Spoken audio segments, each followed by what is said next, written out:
I start by asking this question. Is it possible to live a simple life in a complex society? Today, we find ourselves caught up in a lot of complex things, from the way we think, the way we perceive things, the cloth we wear, the shoes we put on, the gadgets at our disposal, everything. We go after the complex things of life. To the point that most people think that it's almost inevitable to live a simple life. But I ask this question. Now, each and every one of us wants to live through this life, to leave behind a legacy. Someone said it so beautifully, that those that will come after us will be better than us or worse than us because of us. Now, let's go down memory lane and look at the life of great men that graced the face of earth. What did they have in common? Simplicity. They had simplicity as the connecting factor between all of them. And then what then is a simple life? A life devoid of ostentation, a life that is devoid of clutter and distractions, a life full of meaning, purpose, and determination. Let's briefly look at the life of the Prophet of Islam, Prophet Muhammad, peace be upon him. I would like to quote the statement of Diwan Chand Sharma in his book, The Prophets of the East.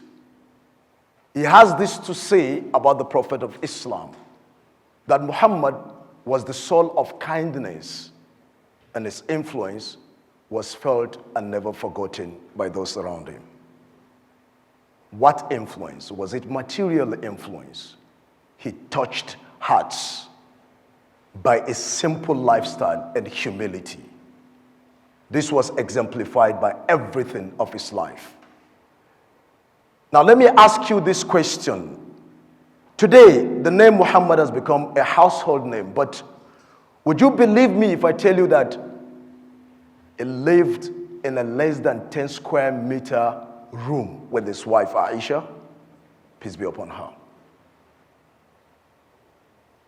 Less than 10 square meters, that's literally the size of your security guard's room.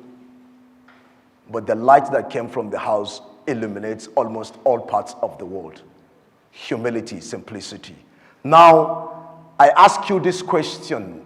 Would anyone remember who the richest man was in the 40s and the 30s and the 50s? Would you remember the richest man of the 60s and 70s? I bet it's going to be a difficult one. But does anyone remember the picture here? Do you know him? He died in 1948. Mahatma Gandhi, a lawyer by profession, who engineered the independence of India from the British. But what was the life of Mahatma Gandhi? Look at this. Was he dressed in a big garb or just a simple outfit? With his idea of satyagraha, that is a campaign of non-cooperation that is devoid of violence, he was able to drive the British people out of India to gain their independence. With that idea of his, it influenced a lot of people, and that gave birth to a lot of civil rights movements. Martin Luther King Jr. got his inspiration from satyagraha of Mahatma Gandhi. That is living a simple life with purpose. But again, it will interest you that the life of this individual can be captured in a single frame. All he has as a possession when he left the world can be captured in the frame that you see on the screen. This was the possession of Mahatma Gandhi that has transformed India from being a British colony to an independent nation. That is simplicity They had no time to amass things that they didn't need to have. Such is the audacity of living a simple life, a life of less material wealth, a life of less distractions, a life that gives you more time to influence others, a life of greater influence, a life that gives you the opportunity to change the world. A simple life because you have less to care about. Imagine you having 10 houses and how you need to spend on servicing the house. Imagine just living in a simple, comfortable dwelling. Now, who remember this phrase? Nelson Mandela of yesteryears. They influenced a lot of people. They brought changes to their people. But was it all about material possession? From the picture there, you can see how simple the meaning is. Sharing with the young ones. Today, because of the complexity that we live in, you're given an opportunity to become someone in the society. You no longer find time to sit with people that are less privileged. You feel you're above people, you can't even discuss with them. But look at the likes of Nelson Mandela, whose name rings a bell in every African mind and even beyond. But look at him, he led a very simple life. And he grew up in a very modest house like this. And with all the opportunities he had in life, he never felt it to change the architecture of the house he grew in. Today, people troop in their thousands as tourists to visit where Mandela grew up in. Let's come back home. Is it possible to live a simple life? I ask this question again. Even if you're the president, you're the richest man in Africa, you're the richest man in the world. Is it possible to live a simple life without complexity in your life, without much red tapes in your life? Look at Sir Abubakar Tafawa Balewa. He was the prime minister of Nigeria when this picture was taken. With a sugar cane, flanked by his 2 kids. That was how simple they viewed this life. Today, we pride ourselves to be from the descendants, geographically of Sir Abubakar Tafawa Balewa. But are we living that life today? Their simple life cost them their life, but they influenced a lot of people and they changed a lot of things. Then how complex is your life? How complex is my life? Today, you barely wake up and you pick up your phone. At least let me speak of myself. In the middle of the night, you wake up, the first thing I look for is my answer to grab. And when you get your answer, you look for the notifications. The more the notifications, the more artificially excited you are. Yeah, the more artificially excited you are because you think you have a lot of information to chew, a lot of things have gone by. But really, are these distractions? Why do we need all of these things? We call them weapons of mass destruction, mass communication. These are weapons of mass destruction. We get fed with information that we don't need. It makes our life complex. It makes our life complex. A lot of information that we don't need. But we keep consuming all this information. We want to be like others. We see a lot of things on the internet, Instagram, everywhere. We're competing with one another that we fail to look at the little things we have around us that will make us to live happy. Today we have suicide rates in the midst of abundance. We have depression in the midst of abundance. Why? Because a lot of people have all these things that make their lives complex. You're thinking of what to buy and what not to buy. Look at this picture. It looks exhausted, apparently. But you look at a lot of things there in front of him. He's asking himself, buy this, buy that, and that's you, and that's me. That's what we do every now and then. We keep asking ourselves, you have iPhone 6, it's iPhone 11 is out. Now you're challenging yourself to buy the latest iPhone. But you have not asked yourself, has this stopped you from communicating with people? So ask yourself this question, the inner conscience. Is material wealth determinant of my real worth or value. Because that is what we see in our societies today. We've attached so much value to material wealth that people kill to attain this status, to maintain the status, to be in the elite club. People kill, people forget their background and everything. They mortgaged everything of theirs to fit in to a society that is artificially driven. Is the latest gadget what I need? Are all these things important in my life, or is there more purpose to living than making my life complex? Look at this picture. Is it possible to live a simple life?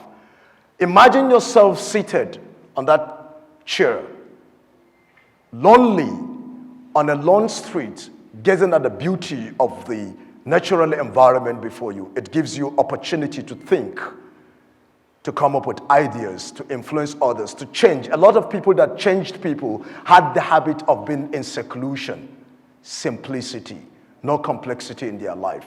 Now you look at it, it's all about choices. Don't tell yourself that you can live simple because of the nature of the environment we live in. It's about choices. Look at this. It's either you go this way, that way, or the other way. It depends on what you want to achieve in life. It all boils down to you. You choose to live simple. It takes nothing away from you. I remembered one of the stories that I was told, our late emir in Bidda, Umar Sandan Dayoko, that then when they were coming to Abuja to see President Obasanjo then, that they came with this S-class, the emir that was given to the Emirates Council. And the emir asked, why? He said, because we're going to Abuja. And he said, where is the Volvo that is used to driving? He said, our worth is not in the cars that we drive. It's in the personality that we build. That is the value of living a simple life. They could be approached. There was no red tape. Everything was made easy. So the simpler the choices, the more fulfilling and less cumbersome will the life experience be. When you go simple, you have less stress in your life. But the more cumbersome your choices are, the more challenging it becomes. Now, if we analyze our lives, we don't need more than this. This is the basic needs of life. Every one of us that is seated here, the rich amongst us, the poor amongst us, the leaders and the led amongst us, if you compartmentalize everything and you break down the complexity of what we need in life, everything fits into this. We need food, we need water, we need shelter, we need clothing. Each of these has a basic definition. A food is a food. It doesn't matter if you're eating a turkey or you are having a dry fish. It's a food. What matters is the nourishment. What matters is getting away with the hunger. A food is a food. If you can get a food, so be it. That's good, as long as it is good. You need water. You need all these things. But look at it. We spoke about life giving us opportunity to choose what to and what not to. When we take food, for example, you see a lot of people spending a lot of money. You go for a buffet, and you have different choices arranged in front of you, as you can see in the picture. But the amazing thing is that you have a plate to yourself. A lot of delicious food, but you have a plate to yourself. At the end of the day, you go back to your table with a single plate, with all the food around. Everything now comes down to a single plate. And you see the other picture. This person has gone simple. A leaf with the food inside, with his hand to eat. But the amazing thing is that everything ends in the closet. You can see the WC there. Whatever you eat, everything comes down there. Then you ask yourself, what is the final product? Do I really need to kill myself for this complex world? So we simply do not need more than the basics of our lives. And that is why the likes of Mahatma Gandhi could leave behind that little material possession. The Prophet of Islam died while having his armored shield as a mortgage in the hands of a Jew for a barley that he collected because he couldn't pay. But today, we pride ourselves to be the followers of that prophet. But he led a simple life. In my field of architecture, in 1947, Mies van der Rohe came with the ideology or the concept of less is more in architecture. Less is more. Look at this large hall. If you filled it up with a lot of furniture, it takes away the beauty. And the same thing goes. Look at the facade of that building, the previous building. Look at the facade. Look at how flowery it is. You keep gazing and you're confused. What is this? But when you go less, look at this simple edifice. You don't spend time looking at it. It's simple, it's boxy. And my religion of Islam points towards the issue of simplicity. If you look at the Kaaba, even the non-Muslims can attest to that. It's just a box. Black, unity, simple. There is nothing ostentatious about it. That is to tell us that there is simplicity in everything that we do. Now, again, look at this interior space. Complexity versus simplicity. We spend a lot of money to get interior designers. We clutter our living rooms with a lot of things. Gone are the days when you enter a typical living room of a wealthy individual. You see a lot of pictures around. You see a lot of things. Everything is filled up. But at the end of the day, what happens? It takes away the beauty. But when you go less, look at that picture there. Look at the living room. Can you compare it with the other living room? You're more comfortable seated there. And that is what simplicity tells us. Now, who would you like to be? You travel light or you travel with a lot of luggage? Who spends more time at the immigration desk? The person, obviously, with more luggage. You spend more time clearing and you have issues dragging everything that you have. But when you travel light, you have the freedom, you feel free, and that is life. When you go simple, you live freely. And you're not afraid of anything, and it gives you the guts to dare the status quo. But when you're complex, the complexity gets intertwined, and you find yourself confused in the complex world. The simpler you go, the simpler the life choices. Now again, I end with this. Begin the journey now. We're here to start, to walk the talk. So you begin the journey now, and we welcome you to simplicity. Enjoy the journey. Thank you, everyone.